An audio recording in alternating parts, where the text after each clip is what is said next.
시간대별 좀 상황을 좀 다시 한번 짚어볼까요?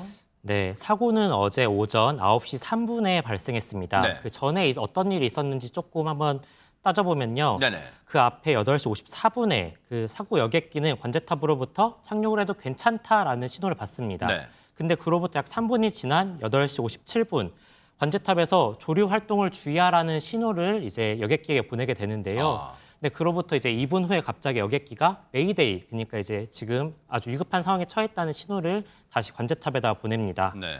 하지만 이제 관제탑이 폭행, 그러니까 다시 공중으로 떠 올랐다가 다시 착륙하는 시도를 하는데요.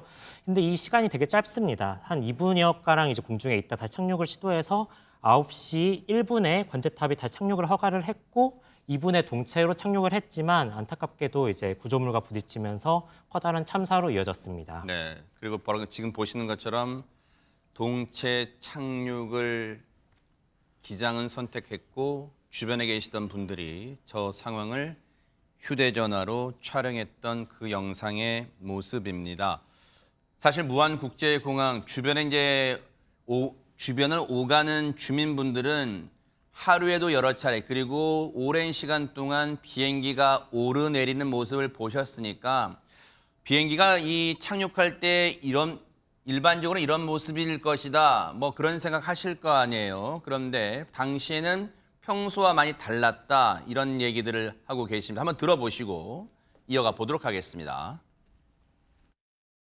가게 영업을 준비하고 있는데 밖에서 쾅쾅쾅쾅한 소리가 한 4분 정도 나더라고요. 그래서 이제 밖으로 나가서 쳐다보니까 이제 비행기가 착륙하는 거를 이제 목격하게 됐거든요. 평소에는 이제 활주로 쪽으로 방향을 가는데 이번에는 저희 가게 상공을 지나갔기 때문에 그 이상함을 느끼고 뒤로 돌아가서 보니까 비행기가 선회를 하는데 평소보다 되게 작게 선회를 하더라고요. 저거 이상하기도 하고 옥상으로 올라가가지고 이제 그 뒤로 촬영을 하게 됐죠. 초기에 소방관들도 동체 접근조차 할 수 없었다고 지금 증언을 하고 있는데. 네, 제가 봤을 때 상황으로는 이제 비행기가 이제 사고가 난 다음에 거의 한 10초, 15초 만에 소방차가 바로 달려들었거든요. 진화 작업은 상당히 좀 걸렸던 이유가 네, 불길이 엄청 셌었어요. 제가 촬영하고 있는 데까지 얼굴에 그 열기가 사우나 열기 정도로 사우나실 문 열면 나오는 열기 정도까지 그런 식으로 느껴졌었거든요.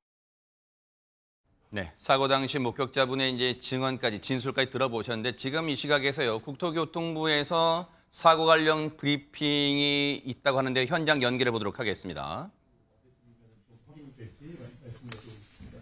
예, 두 번째 그 블랙박스는 지금 15시경에 도착하는 것으로 예정이 되어 있습니다. 그래서 일단은 그 상태를 좀 보고 조사관들이 좀 판단을 좀 해야 될 것 같습니다.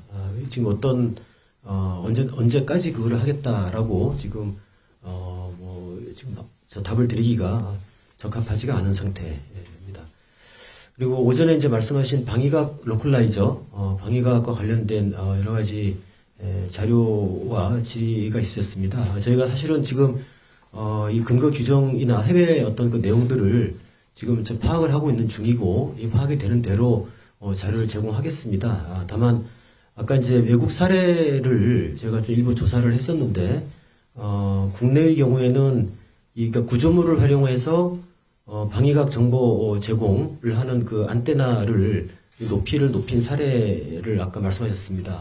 그거는 제주공항의 경우에는 콘크리트와 H빔을 써서 높이를 올린 바가 있고 여수공항의 경우에는 성토와 콘크리트, 또 포항 경주공항은 성토와 콘크리트를 써서 이 안테나 높이를 지금 올린 그런 사례가 있습니다. 해외 사례도 미국의 그 LA 공항이 이 콘크리트를 이용을 해서 높이를 올렸고 스페인의 테네리페 공항 콘크리트, 또 남아공의 킹팔로 공항에 또 콘크리트 이렇게 활용을 해서 올린 사례가 있습니다. 아까 이런 어떤 규정들에 대해서는 제가 좀 더 파악을 하고 다시 좀 말씀을 드리겠습니다. 이재용 예, 그 자료 요청을 좀 해드리겠습니다. 아까 그 사고 발생 개요도에 보면 이제 그 시간대별로 내용은 나와 있는데 저희가 지금 궁금한 거는 사고 발생 이후에 국토부에서 계속 조치를 취하셨잖아요. 조사관에 파견을 하고 블랙박스를 회수하고 하셨는데 그 시간대별로 어떠한 조치를 좀 하셨는지 그거 정확한 정리가 좀 필요할 것 같습니다. 지금 뭐 이렇게 구두로 계속 설명을 하다 보면 그것도 제대로 맞지 않는 경우가 있는 것 같아서요. 그 자료를 좀 부탁을 드리겠습니다. 네, 알겠습니다. 네, 다음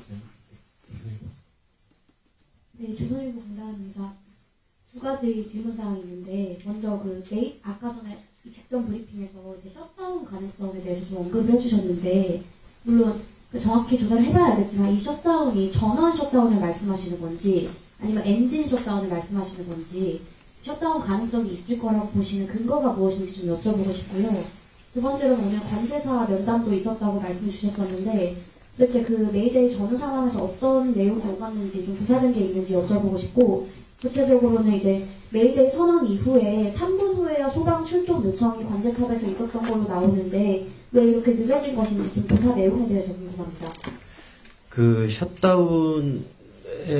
셧다운의 아까 뭐 근거는 사실은 지금 저희가 확인된 게 아닙니다. 아까 말씀드렸던 것처럼 그런 어떤 여러 가지 추정들이 나오고 있는데 그런 추정에 대해서는 사고 원인 조사를 좀 해야 명확하게 알 수 있을 것이다. 그리고 블랙박스 수거가 돼서 오후에 이제 3시경에 서울로 이동이 됐고 또 미국의 미 교통안전위원회 또 제작사의 총 4분이 오늘 저녁에 도착하면은 합동 아마 조사를 좀 하실 겁니다. 그 내용에 대해서. 그래서 이게 판독이 가능한 상황인지 또 뭐 데이터를 추출할 방법은 있는지 뭐 이런 것들을 조사를 좀 하고 그 결과에 따라서 아마 여러 가지 원인에 대한 또 상황에 대한 또 구체적인 아마 설명을 좀 드릴 수 있을 것 같습니다.